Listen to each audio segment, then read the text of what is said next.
Qui donne un œuf défiscalise un bœuf. Bonjour.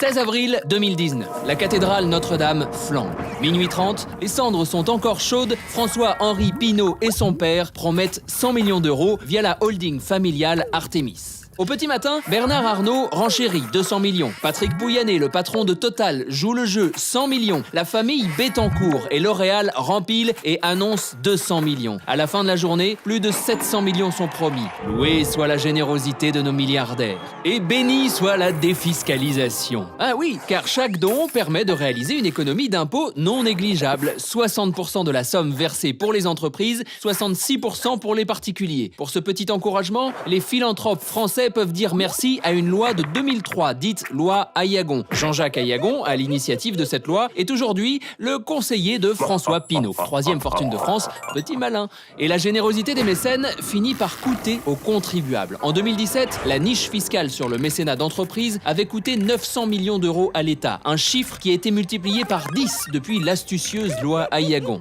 Prenons un exemple. En 2014, LVMH, propriété de Bernard Arnault, vous savez, l'homme le plus riche de France, ouvre un musée pharaonique, la fondation Louis Vuitton. Gloire à la marque. Sur les 800 millions d'euros qu'ont coûté le bâtiment, 520 millions d'euros ont été en réalité assumés par les contribuables. Oups! Mais revenons à notre cathédrale. François Pinault et Bernard Arnault ont finalement renoncé aux avantages fiscaux. Grand cœur. Mais qu'on se rassure, cela ne signifie pas qu'ils repartiront les mains vides. Voici venir le mécanisme dit des contreparties, qui peuvent légalement représenter jusqu'à 25% du montant du don. Au programme, dîner, gala, visites privées, logo sur les affiches, jusqu'à la mention gravée dans le marbre sous la pyramide, ainsi que le propose le Louvre. Mais les musées, les universités, les laboratoires publics, les associations, ont-ils encore le choix? Peuvent-ils encore renoncer à quémander ces largesses? D'un côté, il y a un État acquis au libéralisme qui se désengage de ses missions traditionnelles. De l'autre, les grandes fortunes qui veulent choisir leur cause et qui, via la défiscalisation, les imposent aux contribuables. Glissons donc vers les États-Unis. Ah, les philanthropes américains, le nec plus ultra du mécénat, le modèle. Admirons donc un instant la fondation Bill et Melinda Gates, la plus puissante au monde, avec une dotation supérieure à 50 milliards, soit plus de 10 fois le budget de l'Organisation mondiale de la santé. À son programme, réduction de la pauvreté, vaccination, éducation des filles et émancipation des femmes. On ne peut qu'applaudir. Sauf que tout cet argent n'est pas directement distribué aux bonnes œuvres. La fondation consacre seulement 5% de ses avoirs aux dons, le minimum légal pour bénéficier de l'exonération fiscale, tandis que les 95% restants sont investis. Un trust rattaché à la fondation se charge de les placer dans les énergies fossiles avec Total et BP, dans les OGM avec Monsanto Bayer ou encore dans l'industrie de l'armement. Une fondation qui alimente les fléaux contre lesquels elle prétend lutter. La charité se fout de l'hôpital. Et le meilleur reste à venir. Certaines entreprises sont à la fois bénéficiaires du trust et de la fondation. Un exemple avec Coca-Cola. En 2014, le fameux trust possédait 538 millions de dollars d'actions chez la pétillante marque de soda. Et en parallèle, la fondation Bill et Melinda Gates finançait un projet visant à former 50 000 cultivateurs kényans à la production de fruits de la passion directement destinés à Coca-Cola. Ah, mais tout va bien, parce que quand Coca-Cola fait des profits, en bout de chaîne, le trust encaisse les dividendes. Ça désaltère bien le conflit d'intérêts, non? Oui, mais si ça marche, le nerf de la guerre est là. Qui évalue ces programmes? À ce jour, la fondation Bill et Melinda Gates n'a de compte à rendre qu'à Bill et Melinda Gates et leur riche ami Warren Buffett. Leur influence, tout comme leur fortune, ne cesse de grimper. Bill Gates reste plus riche que 45 des 48 pays d'Afrique subsaharienne. Ah, au fait, même si vous aviez travaillé tous les jours depuis 1789 pour 10 000 euros par jour, vous ne seriez toujours pas milliardaire. Vous seriez encore 100 fois moins riche que Bill Gates. Mais ces richissimes bienfaiteurs justifient leur pouvoir démesuré par la faillite du politique. L'action publique aurait trouvé ses limites, l'État s'épuiserait, laissons-leur donc les clés de la boutique. Eux qui ont réussi à amasser des milliards, laissons-les appliquer leur méthode de réussite financière aux actions de dons. Cela a même un nom, le philanthrocapitalisme. En clair, les bonnes œuvres ne doivent pas empêcher les bénéfices. La générosité se marie bien avec les dividendes. Et c'est pratique, car leur prophétie devient autoréalisatrice. L'État se désengage et fait alors l'aveu de son échec. Et le milliardaire peut enfin apparaître comme un élu, le sauveur de l'humanité.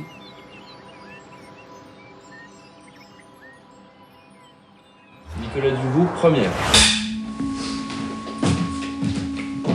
Nicolas Duvaux, professeur de sociologie à l'université Paris 8.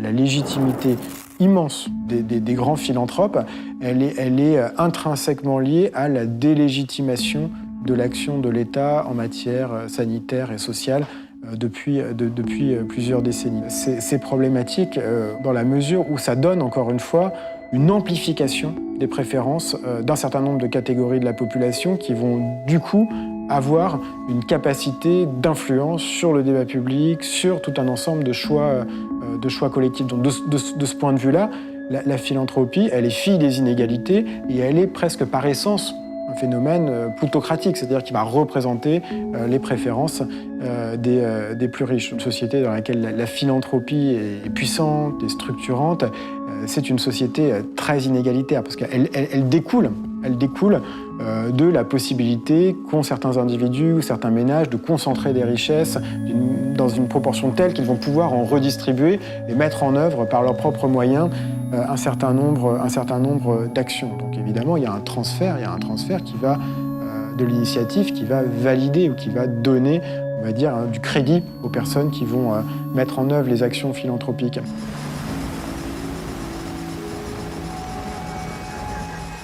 C'est une pratique qui va avoir, on va dire, une dimension d'investissement. Une dimension d'investissement, c'est-à-dire que devenir philanthrope, c'est lâcher une partie de sa richesse, lâcher de l'argent, mais avec la visée, effectivement, de convertir du capital économique en prestige ou en capital symbolique ou en position, en relation avec l'appareil d'État dans la construction d'un certain nombre d'éléments d'action publique, par exemple. La question, c'est encore une fois de se demander à qui sert la philanthropie ?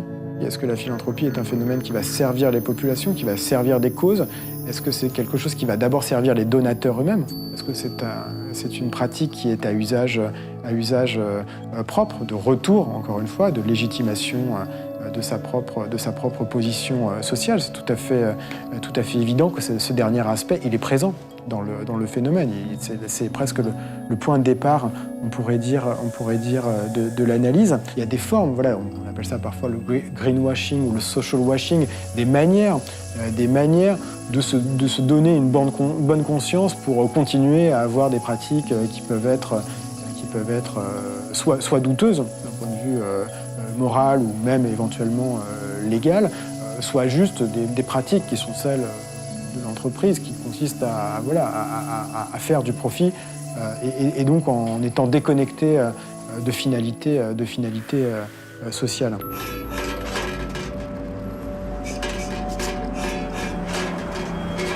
Quand vous voyez Bill et Melinda Gates être au chevet, littéralement assis en tailleur en rond avec des travailleuses du sexe indiennes dans une démarche de construction d'un programme de lutte contre la diffusion du VIH.